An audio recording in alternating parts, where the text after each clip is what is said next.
Akkam jirtu abdiidha miiltota irra chaanaalii keenya subscribe gochuu hin dagatiin kutaa kana keessatti immoo wanti nu wajjin ilaallu maalidha? Passwordii yookaan jecha darbii kan cheekii godhu haala kamiin hojjechuu isa dandeenya jechuudha. Kun egaa maalidha? Barnoota isa darbii waa'ee loopidhaa fi akkamitti waa'ee loopii akkaataa itti fayyadamnu itti fayyadama isaa irratti kan xiyyeeffatedha jechuudha. Gabaabaatti wanti isin hubachuun isin irra jiraatu jechuudha. Amma maalidha? Passwordii cheekii gochuu barbaannee jennu fakkeenyaaf variable tokko sitti maal jenna jecha darbii jenna jechuudha. Jecha darbii erga jennee booddee passwordiin keenya fakkeenyaaf 1 2 3 4 5 6 jennu yookaan immoo 4 5 6 akka kanaa jennu. Passwordii kun egaa maalidha? Passwordicha isa sirriidha jechuudha. Gaanni kun akkasitiin hubachaa deema. Passwordii haala kanaan taa'u sun taane garuu maalidha? Akka fakkeenyaatti fudhachuu jechuudha. Namni tokko yeroo passwordii seensisutti haala kamiinidha jechuudha kan nuuni waan goonu jechuudha. Cheekii goonu isa jedhu ilaaluudhaafidha jechuudha. Amma gaa variable biraa tokkos na barbaadda. Sababiin isaa inni kun egaa akka isa database irra jirutti fudhadha. Passwordii isa database irratti namni tokko registerii ittiin ta'ee taa'ee fi jirutti haala kanaan hubadha jechuudha. Variable isa kan variable isaaf asitti tokko kan nuun daballu immoo maalidha? Responsiidha yookaan immoo deebiin waan sun kenne maalidha yookaan inni fayyadamaan sun. Kanaaf iyyuu yoo deebii jenne wayyanatti fakkaata. Erga kana jenne booddee gaama maalidha? Wanti nun cheekii goonu amma passwordiin namni sun barreessu sirrii hin taanetti akka inni passwordii irra deddeebi'ee gaafatu goona jechuudha. Kana gochuudhaaf immoo maal goona? Wanti namichi sun galchu amma jechuudha jecha darbii duukaa waliin fakkaannetti. Jecha darbii duukaa waliin fakkaatu taanaan passwordiin namicha sanaa sirrii miti taanaan maal ta'a jechuudha? Irra deebi'ee galchuudha jechuudha. Hojii inni gahee inni qabu yookaan wanta inni hojjechuu inni irra jiraatu jechuudha. Kanaaf iyyuu amma kanatti maal ta'a jechuudha? Gaaffii yookaan immoo sirrii akka hin taane itti himuudhaan akka inni waan godhuudha jechuudha. Akka inni irra deebi'ee yaalu gochuudhaafidha jechuudha kan inni nuun hojjechaa jiru. Kan erga goone booddee maaliif immoo input user erga input fudhanna promptidha jechuudha. Waa'ee promptii kanaan dura ilaalleerra. Jecha darbii kee maalin jedha? Galchin jedha fakkeenyaaf galchin jedha seeviin jedha jechuudha. Kana ergan jedhee booddee egaa amma maalidha? Namni kuni jecha darbiin ni seensisu suni jechuudha. Jecha darbiin ni galchu suni amma waliin qixxaanne dhalama nootii kwaaltuudha. Isheen kuni nootiidha isheen jedheera kanaan dura. Jecha darbii sana wajjin haga waliin qixxaannetti maalidha jechuudha wanti kuni kanatu execute ta'utu tufa jechuudha. Maal jechuudha? Namicha yani jecha darbii kee galchi jecha darbii kee galchi jechaanii oolaa jechuudha. Amma gaa seevii goona jechuudha. Amma gaa erga kana goone fakkeenyaaf cheekii goonas dhuf gubbaa dhufne. Amma maal jedha? Jecha darbii kee galchi jedhaa jira. Ta'u gaa 1 2 3 jedhee galchiin okay jedha. Ammas maal jedha? Inni mana gaafata jechuudha. 1 2 ammas yoo man callisee galche maal jedha? Sanuma jedha jechuudha. Fakkeenyaaf isa sirrii yoo galche hojjaa yoo jedhu maal ta'e dhaabate jechuudha. Waan tokko iyyuu naaf hin deebisne jechuudha. Garuu namichi kun yoo argate immoo maal jechuun itti irra jiraata jechuudha. Wanti pop up ta'uu fi jiraachuutu irra danda'a qabaata jechuudha. Kanaaf fakkeenyaaf jechi darbii kee sirriidha jedhan akka fakkeenyaatti yoo namni suni maal godhe passwordii sana argate jechuudha. Fakkeenyaaf lakkoofsa sirrii mantaaniin galchaa sana ta'ee ammas maal ta'a? Irra deebi'ee na gaafata jechuudha. Yoo ammas dogoggora galchee irra deebi'ee na gaafata. 1 2 3 4 5 6 yoon gashee maal jedha? Jechi darbii kee sirriidha jedha. Amma gaanni kun amma beeter kana caalmaattis immoo hojjechuu dandeenya jechuudha waa'ee loopii fayyadamne. Haa ta'u iyyuu malee egaa maalidha? Yeroo nuun sirriin galchine maalis nuun hin jenne jechuudha. Kanaaf iyyuu kana gaamma immoo furmaatatti gochuudhaafi haala biraadhaanidha jechuudha. Kana akkaataa nuun itti hojjennu immoo jechuudha bifa kan biraadhaan hojjechuudhaafi inni amma yoo nuun sirriin galchine ta'e barreessi nuun jedha jechuudha. Amma fakkeenyaaf passwordii tokko yeroo cheekii yaallutti maal nu jalaa godha? Passwordii dogoggoraa si'a 2 3 yookaan si'a 5 yookaan si'a 3 goonennaan maal godha? Akkaawuntii keenya bilookii godha jechuudha yeroo murtaa'eef. website tokko irraa haala akkasiitiin jira jechuudha. Kana gochuudhaaf gaama nuun maal gochuutu nurra jiraata jechuudha. Password namni sun galchuu fudhannee deebinee maalidha wanta tokko uumuutu dura jiraata jechuudha. Dogoggora sana kan waanii godhu jechuudha. Dogoggora jiru sana kan waanii ta'u fakkeenyaaf kanaaf maalin jedhanii falsiin godha jechuudha. Si bakka kana erganii falsii godhee booddee variable kan biraa tokkon immoo ammasitti dabala variable isa kanaan immoo amma namichi sun galee jechuudha. Amma inni yaalii isaa sana maal goona jechuudha. Yaalii yookaan immoo lakkooftuu yaalii isaa sana jechuudha. Kan inni meeqarra deebi'ee yaalisa jedhudha jechuudha. Kan inni cheekii godhu fakkeenyaaf yeroo amma godheera yoo jenne hin goone sabii ta'ee fi 0 goona jechuudha. Fakkeenyaaf immoo namni tokko amma tokko erga yaalee booddee daangaa qaba gaa yaaliin jechuun fakkeenyaaf daangaa yaaliin jedha isa kanaa immoo jechuudha. Yaalii namni tokko paaswoordii isaa sadii dogoggora ta'inaan akkaawuntii isaa bilookee haa godhamu yaada jedhutu jira yoo ta'e maal ta'a jechuudha. Haala kanaan jechuudha kan inni taa'uun irra jiraatu. Warreen kun haaluma jiran kanaan itti fufuu jechuudha. Yeroo inni isiniin jedhu dogoggorri dhiifama falsii bakka kanatti falsii ta'uu qaba kuni buuliyaanidha. Jalqaba irratti jecha darbii inni sirriin isa kanadha jechuudha. Jecha darbii isa sirrii kun erga jiraate booddee inni kun immoo maal godha kan daangaa itti godhu yookaan immoo dogoggora sana yoo yeroo hedduu ta'e yookaan amma daangaa yaalii yoo ga'e kan akka inni ittisuudhaaf taa'udha jechuudha inni sun. Inni kun immoo amma namni sun yaaleedha jechuudha. Inni kun immoo amma inni yaaluu qabudha jechuudha inni jala kana. As xumura irratti immoo waan inni argannu maalidha? Paaswoordii namichi sun galchee yaalaa ture sanadha jechuudha. Haala kanaan kan inni waan itaan jechuudha. Kana booddee gaamma gaas gubbaarratti maal goona? Asitti dhufnee waayilii jenna jechuudha. Waayilii kana keessatti deebii namichi sun seensisee amma maal duukaa waliin qixxaannetti amma paaswoordii sana yookaan immoo jecha darbii sana duukaa waliin qixxaannetti akkasumas immoo jechuudha hirariin suni amma maal hin taanetti amma turuu hin taanetti jechuudha. Hirariin yookaan immoo dogoggorrii waaniin suni jechuudha kun inni kun jechuudha amma inni maal hin taanetti falsii amma inni turuu hin taanetti haala sanaan jechuudha. Maalidha doogiin jedha jechuudha.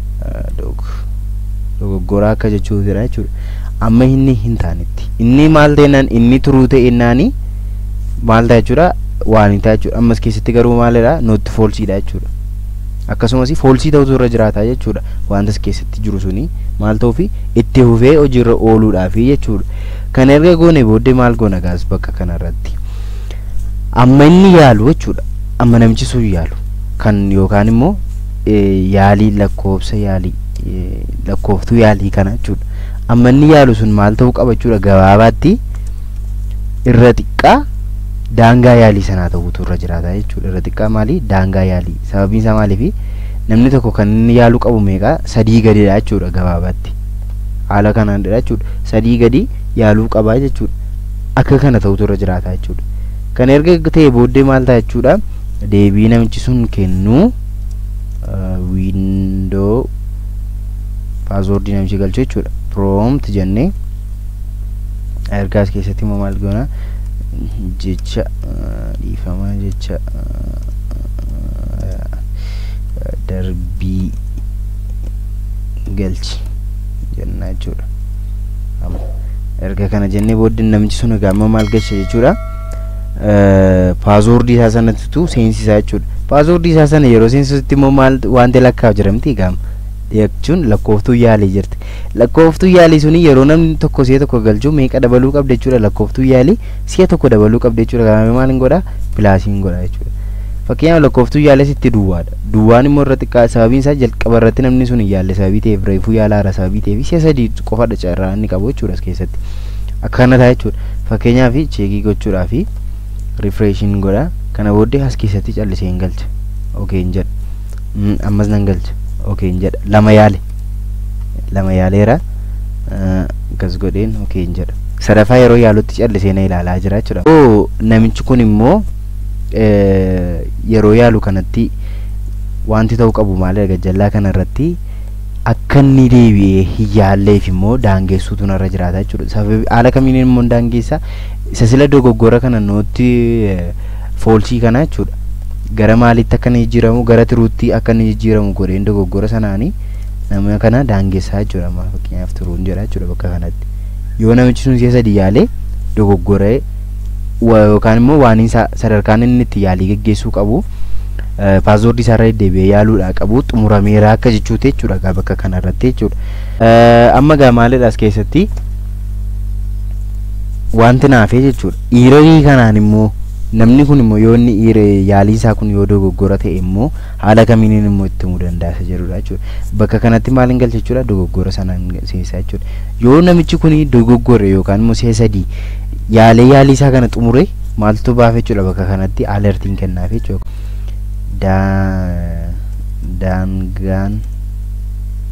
Daangaan yaalii keetii xumurameera jedha. Namichi kun sababiin isaa maaliif si'a sadii yaale kanaafiyyuu maal ta'eera xumureera jechuudha. Kanaan ala immoo yoo namni sun argate immoo maal jechuutu narra jiraate jechuudha. Amma inni sun foolchii hin taanetti immoo alertiin isaa maal ta'a jechuudha. Jechi darbii kee sirriidha jedha fakkeenyaaf. Haala kanaan hin godha jechuudha. Erga haala kanaan godhee booddee akka kanaa refresh godheen tokkoffaa yaale yaalii lammaffaa yaale sadaffaan yaale daangaa yaalii keetii xumurameera nan jedhee jechuudha. Gaa amma gaa daangaa yaalii kootii xumureera jechuudha. Fakkeenyaaf immoo 1 2 3 4 5 nan dogoggora yookaan jalqaba kana 1 2 3 4 5 6 yoon godhe maal ta'a jechi darbii kee maalidha sirriidha nan jedheera jechuudha. Haala kanaan jechuudha kan inni hojjetu. Amma inni yaale sana irratti hundaa'uudhaan maal godha limiitii na godha yookaan immoo na daangeessa jechuudha. Ammi sadarkaan ani yaalee yoo heddummate jechuudha. Kanadha jechuudha gabaabaatti al tokko kana irra deebi'ee isiniif ibsuudhaafi variabilii nuun qabnu inni jalqabaa kan jecha darbii sana isa sirrii ta'e sana qabatee jirudha jechuudha. Inni lammaffaa immoo dogoggorri yeroo uumamutti yookaan immoo yeroo namni suni paaswoordii sana argatutti akka waanii nu ta'uu fi eerrii kana kanii waanii godhudha jechuudha. Inni sadaffaan immoo namni sun amma inni yaaleedha. Inni kun immoo daangaa yaaliidha. Kana booddee deebii yookaan immoo paaswoordii jecha darbii namni sun galcheedha jechuudha. Jechi darbii namni sun galchee jecha darbii isa sirrii duukaa wali hammam fakkaannetti akkasumas immoo inni kuni amma turuu hin taanetti eessa dhaqa jechuudha. Gara yaalii isaatiitti yookaan immoo gara paaswoordii galchuutti deema jechuudha. Gara paaswoordiitti kallattii maan immoo hin galu. Lakkoofsi yaalii isaa yookaan immoo lakkooftuun yaalii isaa amma daangaa yaalii gartee jirutti maal ta'a jechuudha. Namichi kun irra deddeebi'ee yaalaa jechuudha.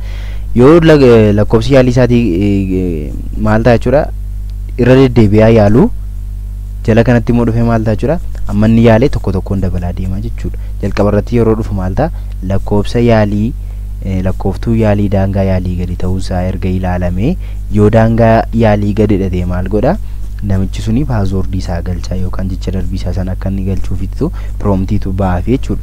Kana booddee irratti erga galchee inni sabmiitii godhe booddee yeroo inni galchu sanatti immoo maal taasii immoo lakkoofsi yaalii isaa tokkoon dabalaa jechuudha.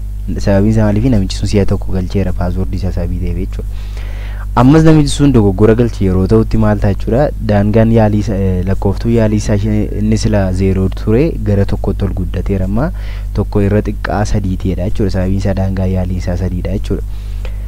Tokko irra xiqqaa 3 ta'edha erga cheekii godhe booddee yeroo lammaffaa fi namichi sun yaalaa jechuudha. Yeroo lammaffaa fi erga inni yaalee booddee asii tokko dabalaa jechuudha. Asii tokko yeroo dabalutti immoo meeqa ta'a jechuudha 2 ta'a jechuudha. Inni sila tokko ture 2 ta'a jechuudha. 2 irra xiqqaa ammas immoo leebee 2 irra xiqqaa 3 tiise jedhutu cheekii ta'a sirriidha. Kanaaf yoo ammas sadaffaa dhufee galchaa jechuudha. Sadaffaa gaafa inni galchee jedheedhu maal ta'a jechuudha inni kuni 3 irra 2 inni ture asitti dhufee 3 ta'a sabii ta'eef 3 irra xiqqaa 3 ti yoo jenne foolsii ta'a jechuudha. Foolsii gaafa ta'u immoo ifii keessaa bee gara maalii dhufa gara eelsii dhufa jechuudha. Eelsii keenya keessatti immoo dogoggora isa sila foolsii ture isa jalqaba irratti foolsii ture kana maal godheera tiruu godheera jechuudha.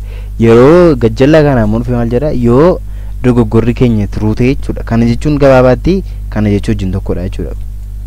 Gabaabaatti kana kunis kana wajjin tokkodha jechuudha. Kana erga godhee booddee as keessatti inni jiru kun asii tiruu sababii ta'e yeroo fi namichi sun si'a 3 yaale sababii ta'ee fi gara maalii dhufa jechuudha gara kanaatti dhufa jechuudha. Yoo namichi sun immoo si ammiyaalii isaa osoo hin xumuramin jecha darbii sana argate jecha darbii kee sirriidha jedha jechuudha. Gabaabaatti kana fakkaata kutaa itti aanu walitti deebina. Yaadaaf gaaffii qabdan koomentii gubbaa nuuf kaa'aa. Galatooma.